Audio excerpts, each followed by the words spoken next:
அவ்வளோதான். பாருங்கள், நல்லா நீளமாக பிரியாணி வந்து நல்லா அட்டகாசமாக சூப்பராக வந்திருக்கு பாருங்கள். நம்மளோட சேனலில் சப்ஸ்கிரைப் பண்ணாதவங்க சப்ஸ்கிரைப் பண்ணிக்கோங்க. சமையல் குறிப்புக்கள்லாம் உடனே உங்களுக்கு வேணும்னு நினச்சிங்கன்னா பக்கத்தில் இருக்க பெல் பட்டனை அழுத்தி வச்சுக்கோங்க. அப்படியே ஃபேஸ்புக், இன்ஸ்டாகிராம், ஷேர் சேட்டை ஃபாலோ பண்ண மறந்துடாதீங்க. 5 கிலோ அரிசிக்கு 6 கிலோ மட்டன் எடுத்திருக்கேன். இதுக்கு 50 கிராம் அளவுக்கு ரெட் சில்லி பவுடர் போட்டுக்கலாம். இதுக்கு தேவையான அளவுக்கு உப்பு போட்டுக்கலாம். அதுக்கப்புறமா நம்ம பிரியாணி செய்யும் போது தேவையான அளவுக்கு போட்டுக்குவோம். இப்போ உப்பெல்லாம் போட்டு நீங்கள் செஞ்சீங்க அப்படின்னா நமக்கு உள்ளுக்குள்ளெல்லாம் காரம் உப்பெல்லாம் நல்லா பிடிச்சிக்கும், நல்லாயிருக்கும் டேஸ்ட்டு. ஒரு படி அளவுக்கு தண்ணி ஊற்றிக்கலாம்.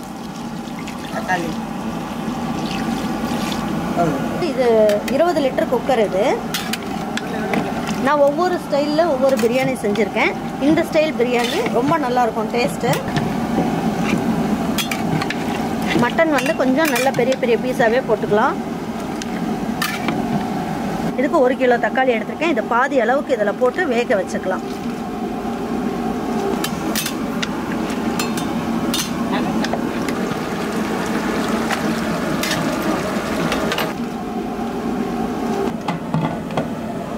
பாருங்கள், இப்போ வெயிட் போட்டுடலாம். இது 2 விசில் வந்து வச்சா போதும். இதுக்கு மேலே இதை வைக்கணும்னு அவசியம் இல்லை.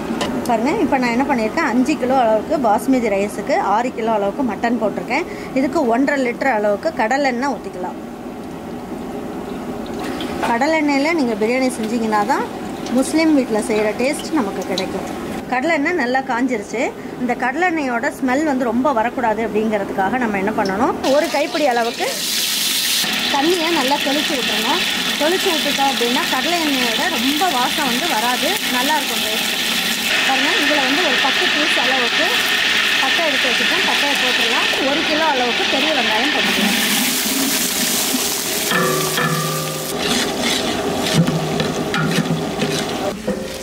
ஊற வைக்கிறதுக்கு சுடு தண்ணி பாஸ்மதி அரிசிக்கு.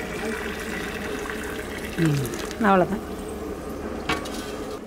20 நிமிஷம் நல்லா ஊறிக்கிட்டு இருக்கட்டும். அப்போ இதில் இருக்க கஞ்சி எல்லாம் வெளியில் போயிடும். வடிச்சிட்டு நம்ம பிரியாணி செஞ்சுக்கலாம். பாருங்கள், வெங்காயம்லாம் நல்லா பொன் வறுவலாக வந்ததுக்கப்புறமா 1 கிலோ பூண்டு போட்டுடலாம். ஃபஸ்ட்டு பூண்டை போட்டுருங்க. 5 கிலோ அரிசிக்கு 1 கிலோ அளவுக்கு பூண்டு கரெக்டாக இருக்கும். பாருங்கள், 1/2 கிலோ அளவுக்கு சின்ன வெங்காயம் போட்டுக்கலாம், அரைச்சது. நம்ம 1/2 கிலோ அளவுக்கு மட்டன் வேக வைக்கும் போது நான் போட்டுட்டேன். இப்போ 1/2 கிலோ அளவுக்கு தக்காளியை இதில் போட்டுக்கலாம். பாருங்கள், இதுக்கு வந்து நான் என்ன பண்ணியிருக்கேன், 5 பச்சை மிளகா எடுத்துருக்கேன். அதையும் முழுசாக போட்டுக்கலாம். 1 கட்டு அளவுக்கு புதினா இலையும் 1 கட்டு அளவுக்கு கொத்தமல்லி இலையும் போட்டுக்கலாம். பாருங்கள், 3/4 லிட்டர் அளவுக்கு தயிர் எடுத்து வச்சுருக்கேன். கெட்டி தயிர் தான், லேசாக புளிச்ச தயிர்.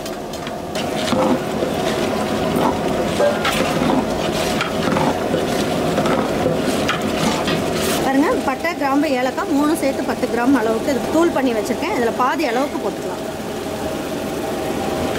அது இது மீதி இருக்கிறத நம்ம ஒரு டப்பாவில் போட்டு வச்சிட்டோம்னா நம்ம வீட்டில் செய்யும் போது எடுத்து வச்சுக்கலாம்.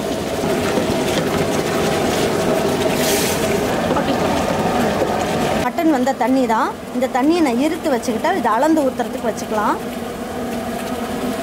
இப்போ இந்த வெந்த மட்டனை இதில் எடுத்து போட்டுடலாம்.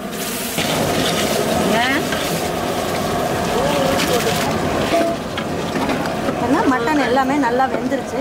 இதுலேயே போட்டு நல்லா மிக்ஸ் பண்ணிக்கலாம்.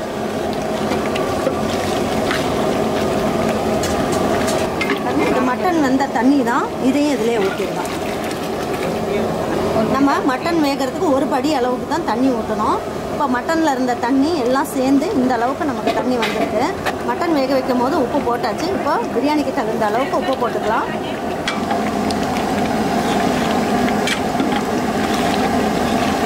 நல்லா மிக்ஸ் பண்ணியாச்சு. இப்போ தட்டை வச்சு மூடி வச்சிடலாம்.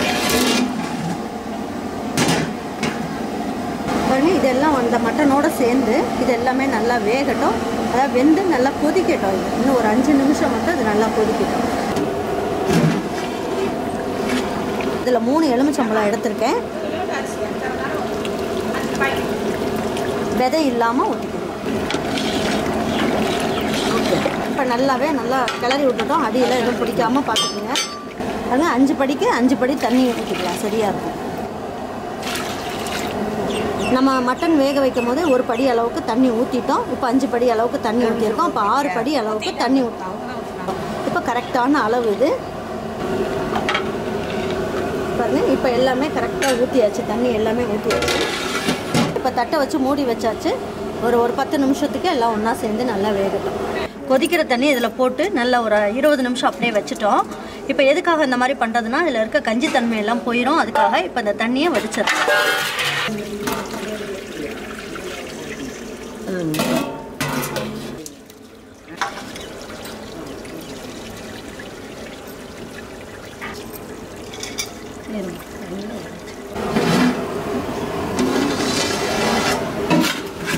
இந்த தண்ணி எல்லாமே நல்லா வடிச்சாச்சு. இப்போ இது எல்லாமே போட்டுருவோம்.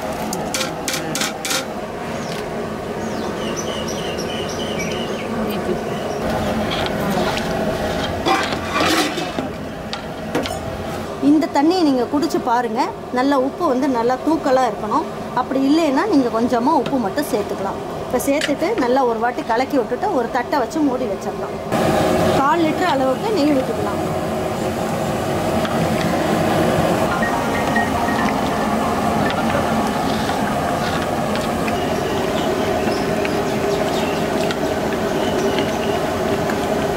இப்போ வந்து அரிசியும் தண்ணியும் ஒரே லெவல் ஆயிடுச்சு. இப்போ இந்த மாதிரி ஒரு தம் போடுறதுக்கு ஒரு கல் ஒன்று எடுத்துக்கலாம், தோசைக்கல். இந்த கல் எடுத்து இதில் வச்சுருங்க.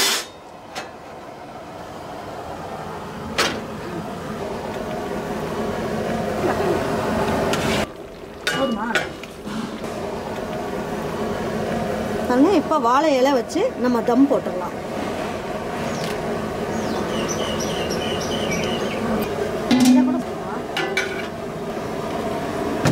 ஒரு நிமிஷம் ஹை ஃப்ளேமில் வச்சுருங்க. கல் நல்லா காஞ்சிடட்டும். காஞ்சதுக்கப்புறம் நல்ல ஸ்லோ ஃப்ளேமில் ஒரு 15 நிமிஷம் அப்படியே விட்டுறலாம். அதுக்கப்புறம் ஸ்டவ்வை ஆஃப் பண்ணிவிட்டு அதுக்கப்புறம் ஒரு 20 நிமிஷம் வந்து இந்த தம்மிலேயே விட்டுறணும். நம்ம ஸ்டவ்வை ஃபுல்லாக ஆஃப் பண்ணிவிட்டு தம்மிலேயே விட்டுட்டு அதுக்கப்புறம் 20 நிமிஷம் கழித்து ஓப்பன் பண்ணால் பிரியாணி எப்படி இருக்குன்றதை பார்ப்போம். இப்போ வந்து நம்ம தம் போட்டிருந்தோம் இல்லைங்களா, இப்போ இதை எடுத்து கீழே வச்சிடலாம். இப்போ எடுத்து பார்க்கலாம். இதுக்கு மேலெல்லாம் வந்து நம்ம வாழை இலை போட்டிருக்கோம். மேலே வந்து தண்ணி இருக்குது. வாழை இலை போட்டதுனால மேலெல்லாம் தண்ணி இருந்த மாதிரி இருந்திருக்கும். இப்போ கிளறி பார்த்தீங்கன்னா கரெக்டாக இருக்கும் பாருங்கள். அவ்வளோதான் பாருங்கள். நல்லா உதிரி உதிரியாக கீழெல்லாம் பார்த்தீங்கன்னா நல்லா உதிரி உதிரியாக சூப்பராக வந்திருக்கு பாருங்கள். பிரியாணி நல்லா அட்டகாசமாக சூப்பராக வந்திருக்கு பாருங்கள். நல்லா நீளமாக பிரியாணி வந்து நல்லா அட்டகாசமாக சூப்பராக வந்திருக்கு பாருங்கள். இப்போ நம்ம பெரட்டி விட்டோம் இல்லைங்களா, ஒரு நிமிஷம் மூடி வச்சுருந்தோம்னா இன்னும் இருக்கிற தண்ணி எல்லாமே உறிஞ்சிக்கிட்டு நல்லாயிருக்கும். இன்னும் ஒரு 5 நிமிஷம் கழித்து எடுத்து வச்சு பரிமாறிக்கலாம்.